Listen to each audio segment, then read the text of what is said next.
dengan perubahan nomenklatur nama menjadi komunikasi dan digital, memang akan ada perubahan di eselon 1 Bapak Ibu yang akan memperluas tugas-tugas yang terkait dengan digital.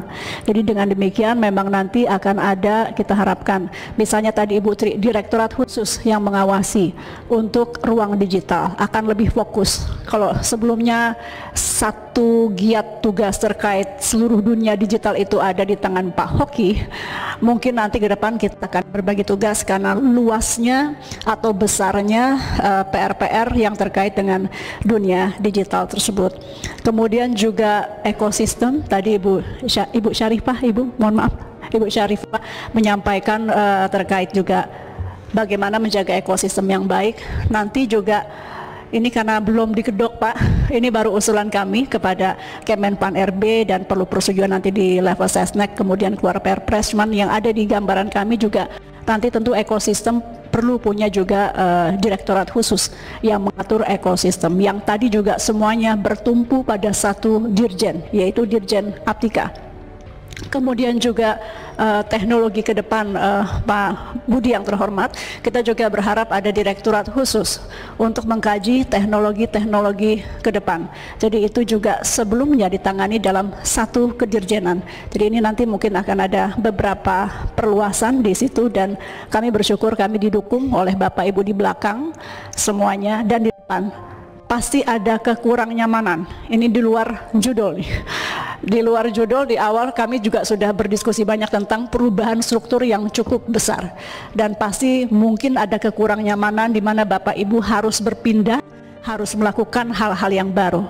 Tapi insya Allah kami mendapat komitmen dari partner-partner saya di depan maupun juga para anggota kami di Kemkom Digi di belakang untuk merubah dengan cukup signifikan Bapak-bapak, Ibu-ibu terkait struktur supaya pengawasannya ketat. Untuk perlindungan data pribadi mungkin kami masuk ke situ dulu. Saat ini prosesnya karena ini juga lintas kementerian, Bapak Ibu mohon maaf saya ingin membaca contekan sedikit. Intinya kami akan Perpresnya dalam proses harmonisasi di Kemenko Polhukam yang sekarang namanya berubah menjadi Kemenpolkam.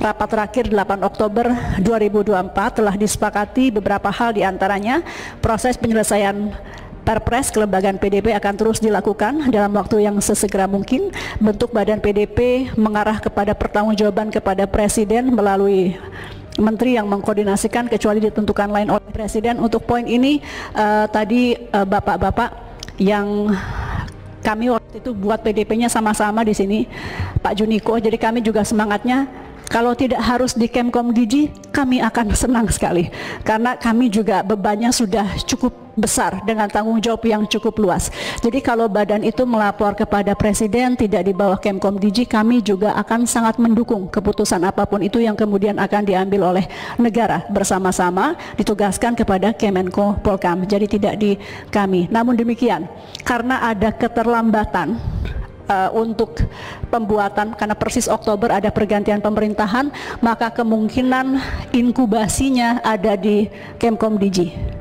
Sebelum badannya siap, maka ada semacam badan inkubasi atau satuan inkubasi yang mempersiapkan sebelum nanti badan itu jadi. Satu lagi semangatnya Bapak Ibu, kami sama semangatnya inline bahwa ini kalau bisa badan yang lebih fokus tersendiri, kami akan amat sangat mendukung karena sekali lagi tugas-tugas atau hal-hal lain di Komdigi juga cukup banyak. Kemudian kita masuk ke judul, Bapak Ibu sekalian, saya mohon maaf saya klaster, nanti saya lihat kembali kalau ada yang terlewat, atau sebelum ke judul saya ke media dulu. Karena saya orang media dulunya cukup lama dan seolah dengan perubahan nomenklatur ini masih berhubungan dengan tadi bahwa media konvensional menjadi tidak terperhatikan. Insya Allah tidak. Beliau produk dari media konvensional, mantan jurnalis kami juga, Pak Angga juga, Pak Angga dekat dengan teman-teman media konvensional, sehingga tentu ini kami tidak akan lupakan. Dan nanti salah satunya Ibu Amel memang ada direktorat khusus yang terkait dengan penyiaran misalnya dan juga media-media konvensional. Jadi kita ada direktorat khusus terkait ekosistem dari media-media konvensional, dan ini kami mohon dukungan juga karena nanti memang akan ada perubahan-perubahan, mudah-mudahan didukung juga oleh Bapak Ibu yang mulia pimpinan maupun anggota Komisi 1, karena ini masih berproses di Mensesnek dan juga Pan-RB. Bapak Ibu sekalian, salah satu contohnya Ibu Amel, itu publisher right sebetulnya sudah dikeluarkan yang itu dapat memproteksi teman-teman media. Memang bukan TV, tapi ada beberapa aturan yang sudah dikeluarkan yang kira-kira bisa mendukung media konvensional. Untuk TV nanti kita akan lihat, kita juga orang TV dulu, jadi di atas juga mungkin ada teman-teman TV. Kita tahu ini masa-masa yang berat. Mungkin saya dengan yang terhormat Pak TBH melihat televisi dari masa jayanya ketika kami pertama di Komisi 1, kemudian pelan-pelan menghadapi tantangan ya, tetap berjaya sih, tetap dia paling berpengaruh saat ini masih televisi, meskipun trennya akan tergantikan oleh sosial media. Jadi tentu ini kita akan perhatikan juga. Bapak Ibu, kita masuk ke judi online. Kami perlu sampaikan di sini, meskipun dalam pernyataan pers sudah kami sampaikan sebelumnya, bahwa arahan kami dari Presiden secara konsisten dan berulang kali memang fokusnya kepada judi online. Dari pertama saya dipanggil, kedua kali, ketiga kali, beliau mengulang arahan terhadap judi online. Saya bertemu dengan Kapolri beberapa kali, beliau juga menyampaikan arahan kepada Kapolri, salah satu yang utama juga judi online. Karena itu ketegasan di level Presiden ini memudahkan kami kerja di bawah, Bapak Ibu. Dengan Kapolri kami langsung ada pertemuan beberapa kali. Memang sebelum kejadian juga sudah ada pertemuan sebelumnya. Pada dasarnya kami tidak tahu persis, yang ada adalah komitmen bersama dari awal. Jadi ketika hari itu juga kami sama kagetnya, meskipun juga dengan Kapolri sudah ada pembicaraan awal. Tapi pada dasarnya ini kita lakukan bersama-sama, dan tentu doa, dukungan dari jutaan masyarakat menjadi modal utama.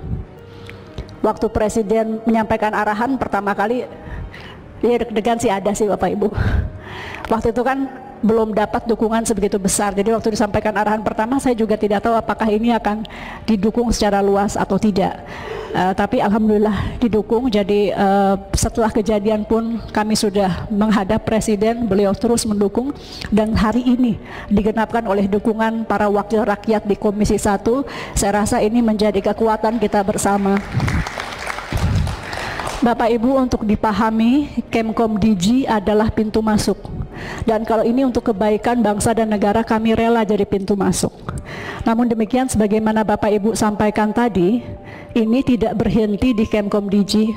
Artinya kami sudah punya kerjasama memang dengan PSE, dengan OJK, perbankan. Tracking sebetulnya tidak hanya bisa dilakukan di Kemkomdigi.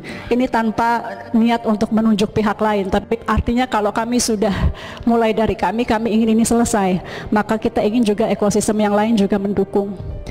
Transaksi itu bisa kelihatan Bapak Ibu. Jadi kami juga berharap OJK, perbankan itu juga melihat tren transaksi judi online berbeda dengan yang biasanya.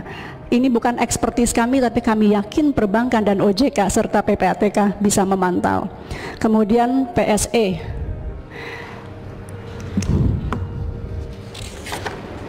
Beberapa yang besar-besar seperti kami sebutkan saja karena toh sudah banyak diketahui publik juga.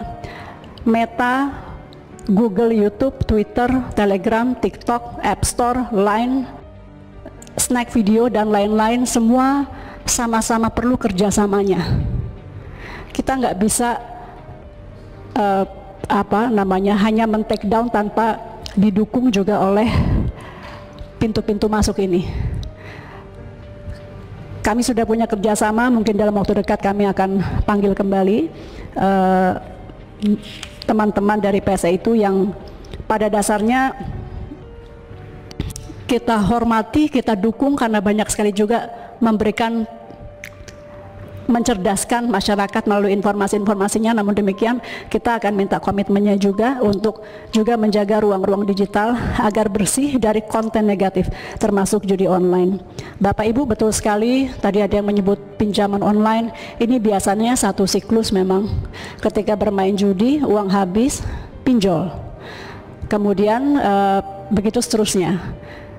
Sehingga tadi ada temuan-temuan, mohon maaf, perceraian, istri membunuh suami atau membunuh keluarga, bunuh diri, dan lain-lain. Itu sebetulnya kalau catatan kematiannya dituliskan apakah ini judi online atau tidak, itu akan banyak sekali. Cuman kan kalau yang bunuh diri nggak mungkin ditulis bunuh diri karena apa, tapi angkanya memang memprihatinkan Bapak Ibu. Karena itu Presiden menaruh perhatian besar terhadap judi online ini, karena sekali lagi loss-nya bukan hanya yang tangible atau yang terukur, tapi juga intangible loss, begitu.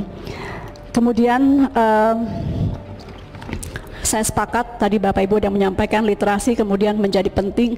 Kami memahami bahwa Kemkomdigi perlu mengupgrade sistem, mengaudit sistem secara teknologi dan SDM. Namun kami juga perlu menyampaikan bahwa diperbaiki pun nanti tetap literasi menjadi penting, karena tadi Pak Rizky kalau nggak salah yang menyampaikan selama ada demand maka akan terus hidup. Kami berusaha lebih baik dari penjahat, tadi ada yang menyampaikan lebih pintar dari mereka, tapi Bapak Ibu mengetahui bahwa di dunia pun memang kadang-kadang penjahatnya lebih pintar daripada pemerintahnya, bahkan di sebagian kasus seperti itu. Maka literasi menjadi penting. Sekali lagi kami mengajak Bapak Ibu sebagai wakil rakyat di Komisi 1 bersama-sama tokoh masyarakat, tokoh agama, tokoh pendidikan, semuanya harus bersama-sama untuk memerangi judi online ini. Bapak Ibu, kalau kita membuka data, kami disampaikan oleh PPATK untuk mengingatkan juga, di pemerintahan banyak juga, di pendidikan banyak juga. Mohon maaf, mungkin di partai politik, saya juga orang partai politik, jadi di partai politik kalau dibuka banyak juga. Di profesi manapun, jadi artinya tidak hanya di kelas bawah, di kelas atas dengan berbagai sistem yang berbeda, ada yang melalui games, ada yang melalui bentuk-bentuk lain, ini banyak. Jadi sekali lagi mungkin di lingkungan terdekat kita dulu kita perangi sama-sama. Kemudian Bapak Ibu sekalian, kita mungkin pindah ke masalah konektivitas yang juga menjadi perhatian kita semua. Presiden intinya hampir dalam pidato, semua pidato beliau bicara prinsip keadilan. Jadi kurang lebih pemerataan akses internet itu pegangannya adalah prinsip keadilan. Jadi orang-orang di berbagai wilayah, juga tentu di timur Indonesia, harus mendapatkan akses terhadap internet. Pak Gabriel, terima kasih. Nanti mungkin dari Ibu Indah dari Bakti akan menambahkan sedikit. Kemudian tadi untuk konektivitas, Ibu Adina, kapan-kapan kita main ke Kalteng Ibu. Betul, BTS ini memang ada yang waktu awal itu kan mulai dari 2G, 3G gitu. Sekarang yang kita dorong 4G, jadi mungkin agak lama karena itu, dan juga mungkin ketersediaan listrik. Kemudian juga untuk konektivitas tadi mungkin hampir semua, saya mungkin meminjam apa kata Pak Endi aja. Ini memang perlu merata, jadi nanti kita tinjau kembali. Kalau dulu ada panja pemerataan akses, silahkan Bapak Pimpinan kalau mau dilanjutkan pemerataan akses. Kemudian juga hal-hal yang negatif termasuk judi online, kalau ingin dibuat panja kita akan siap dan mendukung. Berikutnya kita akan masuk ke topik terkait keamanan data. Jadi tadi kami sampaikan salah satu dalam rencana prioritas jangka pendek adalah tentu pengamanan data dan juga sovereignty atau kedaulatan. Jadi saya rasa itu juga memang menjadi fokus kami Bapak Ibu. Betul, waktu itu saya memimpin di sana. Tadi siapa yang mengingatkan, ada Bapak Ibu yang mengingatkan, dan itu saya nggak mau terulang jadi ke saya gitu ya. Ketika saya di sini, apa yang saya lesson learn ketika saya memimpin harus saya bawa gitu. Jadi keamanan data itu penting. Mungkin saya bisa sampaikan sedikit, belum detail, tapi PDNS itu tadi disampaikan juga Pak Habib Idrus Al Jufri. Kita itu terakhir memang rapat terakhir ketika saya memimpin itu sudah dianggap semuanya pulih. Makanya saya tidak membuat lagi DES. Tapi kalau mau dilihat ke depan, menurut kami hematnya kita sama-sama melihat bagaimana PDN kalau mau dibuat panja. Karena kalau yang kemarin itu memang ketika kita tutup di Komisi 1 itu dianggap sudah pulih. Nah, untuk PDN Bapak Ibu memang kami perlu sampaikan dari sekarang kemungkinan ada keterlambatan dari rencana di bulan Januari operasional. Nah, ini pun kami terimanya juga agak kaget Pak TBH, sekaligus ya harus mitigasi, harus siap-siap. Jadi memang betul PR banyak sekali. Kalau ada keterlambatan berarti kami mungkin nanti akan memohon kepada Komisi 1 untuk PDNS. Kemarin anggarannya belum kami masukkan untuk perpanjangan PDNS dengan asumsi kita confident PDN-nya selesai, tapi nampaknya akan ada keterlambatan. Nanti mungkin Pak dari Etika Pak Hoki menyampaikan. Itu mungkin Bapak Ibu.